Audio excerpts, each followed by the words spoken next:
పల్నాడు జిల్లా రాజుపాలెంలో ఘోర ప్రమాదం చోటు చేసుకుంది. రెడ్డిగూడెం సమీపంలో ప్రైవేట్ ట్రావెల్స్ బస్సు అదుపు తప్పింది. హైదరాబాద్ నుంచి బాపట్ల వెళ్తుండగా వాటర్ పైప్ లైన్ను ఢీకొట్టింది మార్నింగ్ స్టార్ ట్రావెల్స్ బస్సు.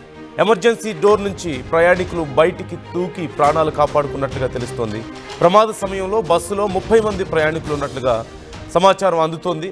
అయితే ప్రయాణికులు ఆ ఎమర్జెన్సీ డోర్ నుంచి బయటికి దూకడంతో సురక్షితంగా బయటపడ్డట్లుగా తెలుస్తోంది. మనకు స్క్రీన్లో కనిపిస్తోంది.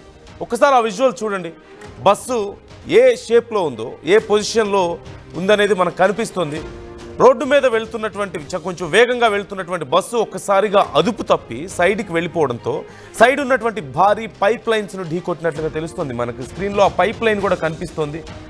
ఆ పైప్ లైన్ను ఢీకొట్టడంతో ఒక్కసారిగా బస్సులో ఉన్న వాళ్ళందరూ కూడా చెల్లాచెదురుగా పడిపోయినట్లుగా తెలుస్తుంది. అంత వేగంతో వెళ్ళి ఆ పైప్ లైన్ ఢీకొట్టడంతో కొంతమంది గాయాలైనట్లుగా సమాచారం అందుతోంది.